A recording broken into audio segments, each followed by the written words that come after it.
She walked into that gym with nothing but determination in her heart. She was there to train, to focus, to push herself. But to them, she was just a joke. A black woman who did not belong. The whispers, the smirks, the so-called joke that turned into a challenge. None of them knew what was about to happen next. What she did in that moment would not only silence the room, it would expose an ugly truth that too many still try to ignore. This is not just her story. This is a story about power, respect, and the fight against something much bigger than a match. For Maya, the gym had always been her sanctuary. After long shifts at the hospital, she would slip on her gloves, tie her hair back, and step onto the mat to let the world fade away. Training gave her focus, strength, and a sense of control in a world that often tried to take it from her. She was quiet but confident, never needing to prove herself to anyone. But not everyone saw her that way. To some, she was just the black girl trying to play in a space they thought she did not belong. The stares, the whispers, the dismissive chuckles, she had learned to ignore them, or at least she tried to. That Friday evening, the gym was packed. She had shown up like she always did, ready to put in the work.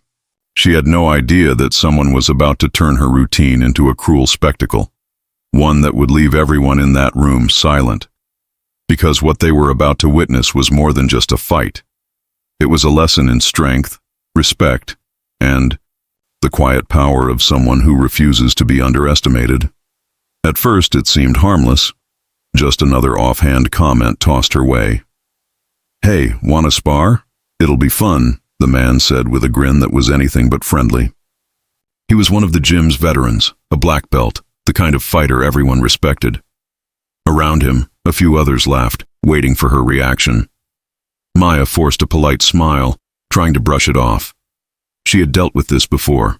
The subtle digs, the casual disrespect, the unspoken message that she did not belong. But this time felt different. This time, they wanted a show.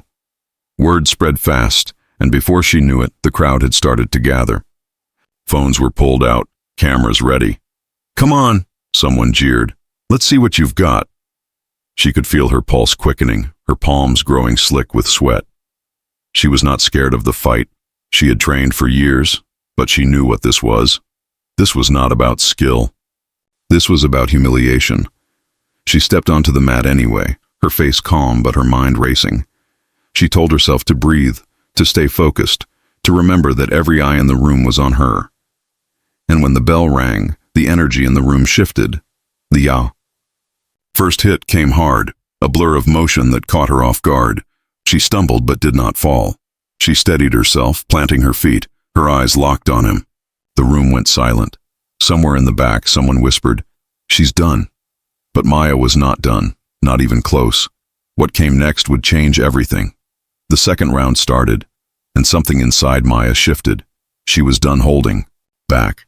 Every slight, every whisper, every moment of being underestimated burned in her chest like fire. She moved with precision now, calm, sharp, unstoppable. The black belt came at her hard, confident, almost careless. He threw a wide strike, aiming for the knockout everyone was expecting. But Maya saw it coming.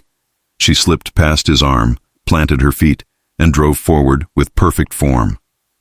The room erupted as her fist connected cleanly. The sound was sharp, the kind that makes a crowd go silent. He staggered. The smirk that had been on his face all night vanished. For the first time, the laughter stopped. Maya did not gloat. She did not taunt. She just stood there, steady, waiting. Her breathing was even, her eyes locked. She was not just fighting him. She was fighting every unspoken rule that had told her she did not belong here. Another exchange, another clean hit.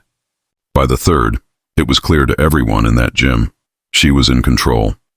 What had started as a joke had turned into something no one would forget. And then it was over. The bell rang, and the room stayed frozen, as if no one dared to move. The man who had called her out lowered his gloves, his head hanging low, his pride shattered. Maya stepped off the mat slowly, her face calm, her hands steady. She had not just won a fight, she had demanded respect, and taken it. But outside that gym, she knew the world would not change overnight. And as she walked past the crowd, phones still recording, one thought echoed in her mind. This fight was never just about her. When Maya walked out of that gym, she carried more than just the sting of her bruised knuckles. She carried the weight of what had just happened. The stares, the silence, the sudden shift in how they saw her.